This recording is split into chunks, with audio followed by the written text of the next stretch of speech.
बिस्मिल्लाहिर्रहमानिर्रहीम। पहले 5 एक्सरसाइज हम कर चुके हैं फर्स्ट चैप्टर की। उम्मीद है आपको बहुत अच्छी तरह से समझ आई होगी। फिर भी अगर आपको कोई मसला या प्रॉब्लम है तो आप कमेंट्स में बता सकते हैं।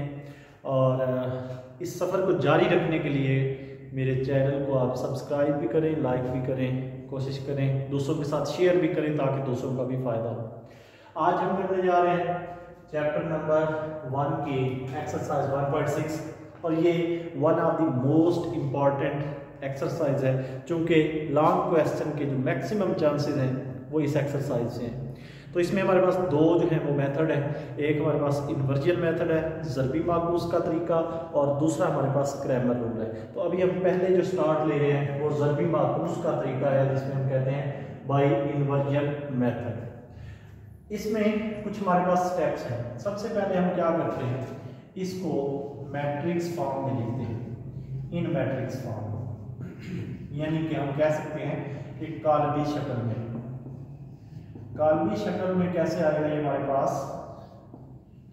काल्बी शक्ल में लिखने के लिए सिंपली ये वाले x छोड़ दें, ये वाले y छोड़ दें, यानी जो आपके पास सिर्फ हिस्से हैं, मैथमेटिकल जो हिस्से हैं उनको लिख लें। ये आ जाएगा 2 और 3, 2 3 ब्रैकेट आ गई मैट्रिक्स फॉर्म की।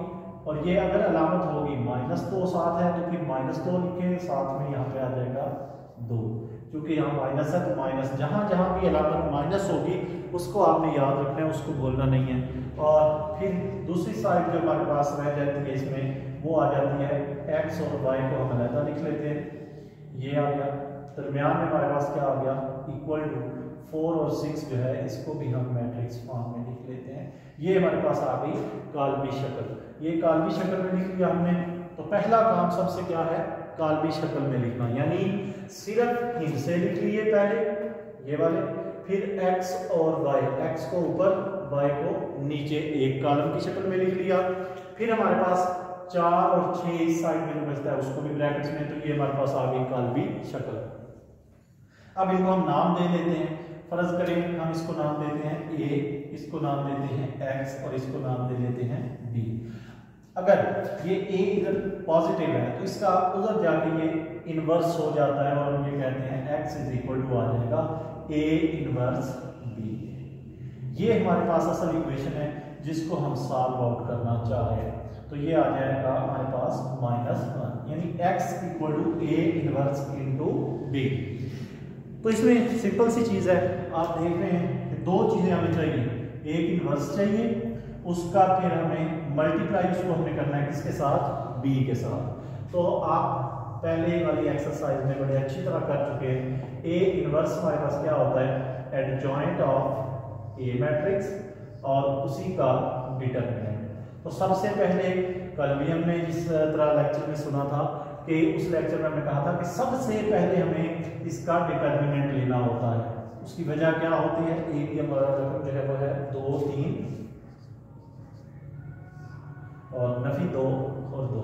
उसकी वजह क्या है कि हमने पहले तो ये देखना है कि इसका ज़रबी माकूस मुमकिन है या नहीं है। तो हम इसका जो डिटरमिनेंट देते हैं वो कैसे देते हैं, इसको हम किससे ज़रब देते हैं, इसके साथ 2 ज़रब 2। फिर अलामत मैंने कहा था जब डिटरमिनेंट लेते हैं या मक्ता लेते हैं उस वक्त दरमियान में जो अलामत है वो -3 ज़रब माइनस का 2। तो 2 बार हमारे पास क्या आ जाएगा 4, नफी ये नफी ज़रब नफी जमा 3 ज़रब 2 6, यानी कि आंसर आ गया 10, जो कि इक्वल नहीं है 0 के। दैट मीन्स कि इसका जो ज़रबी माकूस है वो क्या है हमारे पास, मुमकिन है, पॉसिबल है, ज़रबी माकूस मुमकिन है। तो पॉसिबल हुआ इसका, हम कह सकते हैं मल्टीप्लिकेटिव इनवर्स इज पॉसिबल। तो अब हम ले लेते हैं a का एडजॉइंट, एडजॉइंट ऑफ a आ गया हमारे पास। एडजॉइंट के लिए मैंने क्या बताया था, एडजॉइंट ऑफ a लेने के लिए ये जो रकबे थी हमारे पास, इन दो की हमने क्या करनी होती है, जगह तब्दील करनी होती है, इसको यहाँ पे करना होता है। ये आ जाएगा हमारे पास 2 और 2, क्योंकि ये तो ऑलरेडी सेम है तो इनकी जगह बदलने से फर्क नहीं पड़ा। इसकी और इसकी हमने अलामत चेंज करनी, ये जमा का 3 यहाँ पे आके -3, ये नफी का 2 इधर आके ये क्या होगा जमा का। तो ये हमारे पास आ गया एडजॉइंट। उसके बाद जो लास्ट स्टेप है, आप देखिए हमारे पास ए एडजॉइंट ए आ गया, ए का मक्ता आ गया, इसमें हमने वैल्यू पुट कर दी, तो ये आ जाएगा हमारे पास A inverse equal to 1 by कितना है हमारे पास, ये 10, 1 बाई 10 मल्टीप्लाइड बाई ए की जो वैल्यू आई है एडजॉइंट ए की वो ये है 2 नफी 3 2 और 2। अभी आप इसको अंदर तकसीम या ज़रब ना करें क्योंकि अभी हमने इसको b के साथ मल्टीप्लाई करना है। बड़े स्टेप वाइज ये क्वेश्चन चलता है। फॉर एग्जांपल आप देख रहे हैं, सबसे पहले हमने इनको मैट्रिक्स फॉर्म में लिखा, इनको नाम दिए कॉलमों को, चूंकि ये ए उस साइड जा रहा है तो ये जाके उधर बन जाएगा ए इनवर्स इनटू बी। तो पहले हमने क्या किया, ए इनवर्स को लिया। ए इनवर्स क्या है, एडजॉइंट ऑफ ए बटा ए का मक्ता। तो हमने पहले सबसे ए का डिटर्मिनेंट यानी कि मक्ता लिया, जो कि हमें पता चला कि 0 के बराबर नहीं है, इसलिए इसका ज़रबी माकूस मुमकिन है। फिर हमने उसी एडजॉइंट ए लिया, एडजॉइंट ए की कीमत हमने इस फार्मूले में ये दोनों कीमतें रखी, एडजॉइंट ए की भी और ए के मक्ते की। तो ये हमारे पास आ गया ए का इनवर्स। अब जो लास्ट हमारे पास पोर्शन रह गया है वो क्या है कि ये फार्मूला हमें पता है कि हमें पता था, हमने पढ़ा x is equal to A inverse into B. अब आप यहाँ पे कीमतें पुट कर लें। x की जो कीमत थी वो था ये वाला मैट्रिक्स x और साथ में यहाँ पे y, और a इनवर्स की कीमत अभी हमारे पास आ गई 1/10 और इनवर्स एडजॉइंट वाली जो कीमत थी 2 और नफी 3 2 और 2। अब हम देख सकते हैं और साथ में इसके क्या लिखेंगे हम, b का जो मैट्रिक्स है, b का मैट्रिक्स हमारे पास था 4 और 6, 4 और 6। मल्टीप्लिकेशन का असूल फिर से वही, पहली रो को पकड़े पहले कॉलम के साथ, इसमें कॉलम ही एक है तो इस रो को पकड़े इसी कॉलम के साथ। हम करते हैं इस तरह से हैं, 1/10 मल्टीप्लाई कर लें ये इस रो को इस कॉलम से, 2 ज़रब 4 जमा आ गया, ज़रब देते हुए यहाँ पे याद रखें ये अलामत जमा, 2 ज़रब 6 और साथ आ गई मैट्रिक्स की वो ब्रैकेट, नफी 3 ज़रब 4 जमा 2 ज़रब 6, ये हमारे पास आ जाएगा 1/10 इंटू 4 2 बार 8 और 6 2 बार 12, तो 8 जमा 12 हमारे पास आ गया 20। मैं यहाँ से स्किप कर रहा हूँ जगह कम होने की वजह से। 3 4 बार 12 माइनस का 12, 6 2 बार 12 जमा का, चलिए कर लेते हैं आपकी आसानी के लिए, 4 2 बार 8 जमा 6 2 बार 12। अब ये हमारे पास क्या आ जाएगा, यहाँ पे हम कहते हैं x और y इसी तरह आ रहा है, ये आ गया हमारे पास 8 2 बार 12 और 8 20, और ये हमारे पास आ गया -12 और +12 आपस में खत्म होके 0, और ये जो 10 है इससे हम अंदर डिवाइड कर देंगे, ये बन जाएगा 20/10, ये बन जाएगा 0/10। अब हम देखते हैं कि क्या बढ़ता है, ये 10 2 बार 20, ये तो वैसे ही सारे का सारा आंसर क्या हो जाएगा 0 बच जाएगा। तो ये आ जाएगा फर्स्ट वैल्यू फर्स्ट के इक्वल, यानी x इज इक्वल टू आ गए 2, और यानी हम लिख सकते हैं इसको कि हमारे पास ये आ रहा है, तो x equal to first value आ गई और y नीचे वाली वैल्यू नीचे वाली के बराबर, तो हम कह सकते हैं y इज इक्वल टू 0। ये हमारे पास आ गई x और y की वैल्यू। तो उम्मीद है कि आपको इसकी बड़ी अच्छी तरह से समझ आई होगी। अगर फिर भी कोई मसला कोई परेशानी आपको कहीं से रह गई है कि इस तरह ये हुआ, तो आप ज़रूर अपनी राय से मुझे कमेंट में आगाह करें, उस मसले को इंशाल्लाह दूर करने की पूरी कोशिश करेंगे।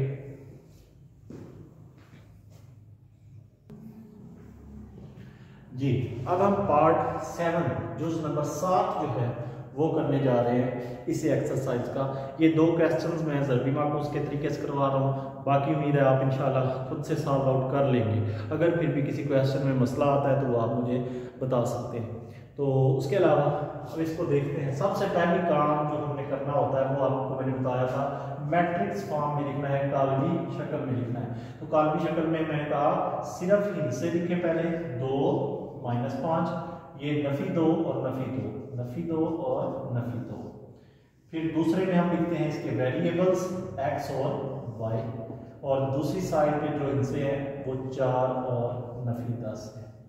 अब इनको हमने नाम दे दिया a, x और b का। फिर हम कहते हैं x इक्वल टू आ जाता है हमारे पास a इनवर्स b, यानी इनवर्स a उधर जाके क्या हो गया इनवर्स। अब हमें यहाँ से सबसे पहले क्या लेना होता है, a का इनवर्स फाइंड करना होता है। a का इनवर्स क्या होता है, उसका फार्मूला कल भी पढ़ चुके हैं, अभी लास्ट क्वेश्चन में भी देखा, adjoint of a divided by हम कहते हैं a का डिटर्मिनेंट। तो अब मैंने फिर से वही बात कि सबसे पहले हमें क्या लेना होता है a का डिटर्मिनेंट, ताकि हमें ये पता चल सके कि इसका ज़रबी माकूस मुमकिन है या नहीं है। तो उसके लिए हम सबसे पहले क्या करते हैं, a का डिटर्मिनेंट ले लेते हैं। a का डिटर्मिनेंट या a का मक्ता, a की वैल्यू हमारे पास है 2 नफी 5, नफी 2 और नफी 2। तो क्या करना हमने, इसको ज़रब देंगे इससे 2 ज़रब नफी का 2 और मक्ता लेते हुए दरमियान में अलामत माइनस की, नफी 5 ज़रब नफी का 2। ये हमारे पास मक्ता आ जाएगा इसका कितना, 2 2 बार 4, लेकिन नफी का नफी जमा नफी 4, नफी ज़रब नफी जमा जमा ज़रब नफी नफी, 3 दफा नफी आ गया तो ये आ जाएगा माइनस 5 2 बार 10। ये आंसर आ गया हमारे पास माइनस, हम यहाँ पे माइनस 14, जो कि इक्वल नहीं है इसके 0 के। इसलिए हम कहते हैं इसका जो ज़रबी माकूस है वो क्या है, मुमकिन है। या हम लिख सकते हैं कि इसका जो मल्टीप्लिकेटिव इनवर्स है इज पॉसिबल। आप पूरा ही लिखेंगे, मैं सिर्फ टाइम की शॉर्टेज की वजह से इसको MI यानी मल्टीप्लिकेटिव इनवर्स लिख रहा हूँ। अब जब पॉसिबल है तो फिर हमें दूसरी चीज जो चाहिए वो क्या है, एडजॉइंट ए। कोशिश करें, अब हमारे पास आ गया एडजॉइंट ऑफ ए जो है, ए का एडजॉइंट मैंने आपको ऑलरेडी बताया हुआ है कि एडजॉइंट के लिए इसकी और इसकी जगह बदलते हैं, यानी यहाँ पे आ जाएगा -2 और इस यहाँ पे क्या आ जाएगा सिर्फ 2। और ये इन दोनों की हमने क्या करना होता है, इन दोनों की अलामतें चेंज करनी है। जगह वही रहेगी, नफी का 5 है तो जमा का 5 हो जाएगा, और ये नफी का 2 है तो जमा का 2। ये जमा आप लिखें या ना लिखें ये आपकी मर्जी होती है, इससे कोई फर्क नहीं पड़ता। अब हमारे पास ये आ गया एडजॉइंट है, तो हम इसको अब ये सिर्फ बताने के लिए मैंने आपको लिखी तो आप समझ जाएं इसको। अब हमारे पास जो फार्मूला है वो है ए इनवर्स का, क्या है कि हम कहते हैं ए इनवर्स इक्वल किसके आ जाएगा, ऊपर हमारे पास adjoint of A divided by हमारे पास ए का मक्ता। तो ए का मक्ता तो आ गया 1/-14, 1 बटा नफी 14, और जो हमारे पास यहाँ पे एडजॉइंट की वैल्यू है वो आ गई नफी 2 और 5 2 2। ये हमारे पास आ गई ए इनवर्स। नेक्स्ट हमारे पास जो फार्मूला था वो क्या था, x equal to A inverse into B. तो हम इसके अंदर कीमतें पुट करेंगे, जस्ट x की जगह पे आ जाएगा, हम पहले पढ़ चुके हैं x और y का मैट्रिक्स, चूंकि x हमने ये रखा हुआ था x y। ए इनवर्स की जगह पे ये वैल्यू हमारे पास, इनको आप कोशिश करें बॉक्स के अंदर कर लिया करें ताकि आपके लिए आसानी रहे। ये एडजॉइंट का जैसे ये आंसर था। अब ए इनवर्स की कीमत हम रखते हैं इक्वल टू, यहाँ पे ए इनवर्स की जगह पे ये कीमत आ गई -1/14 लिखें या 1 बटा नफी 14, ए की बात है, माइनस ऊपर हो या नीचे हो उससे कोई खास फर्क नहीं पड़ता। नेक्स्ट आ जाएगा हमारे पास नफी 2 और 5 और 2 और 2 ज़रब। अब जो b है उसकी वैल्यू हमारे पास यहां से हमें मिलेगी, ये वाली वैल्यू b की है 4 और -10, 4 -10। अब हमने फिर से वही मल्टीप्लिकेशन करनी है, तो मल्टीप्लिकेशन आप जानते हैं कैसे कर सकते हैं हम, 1/14 आ गया हमारे पास, -1/14। इसी रो को पकड़ें, इस कॉलम से मल्टीप्लाई करें, नफी 2 ज़रब 4 जमा दरमियान में 2 ज़रब नफी का 10 बटे में आ जाएगा 5 ज़रब नीचे वाली रकम में 5 ज़रब 4 आ गया हमारे पास, और जमा 2 ज़रब आ गया हमारे पास माइनस का 10। तो ये हमारे पास ब्रैकेट बंद हो गई। नेक्स्ट नफी 1/14, अब ये क्या बनेगा, नफी का 8 और 10 2 बार 20, यानी नफी 8 और नफी 20, और 5 4 बार ये 20 नफी 20, 2 10 2 बार 20, ये आ जाएगा -1/14 और अंदर आ जाएगा आंसर नफी का 28 और ये आपस में खत्म होकर आंसर आ गया 0।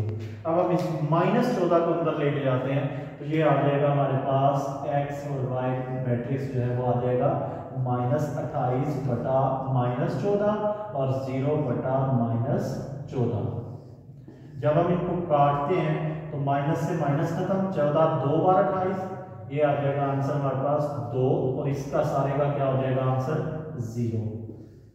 फिर से वही बात, जो फर्स्ट है x वो इक्वल टू आ जाएगा 2 के, यानी ऊपर वाली रकम ऊपर वाले हिस्से की इक्वल, नीचे वाला हिस्सा नीचे वाले के बराबर, y इज इक्वल टू आ जाएगा 0। जी उम्मीद करता हूँ आपको बहुत अच्छी तरह से समझ आई होगी। 2 क्वेश्चंस मैंने किए हैं ज़रबी माकूस के तरीके से, और अगर कोई मसला है परेशानी है तो आप फिर दोबारा से मैं कह रहा हूँ बता सकते हैं। अब हम इसमें इस हिस्से में हमने ये 2 क्वेश्चन ही किए हैं।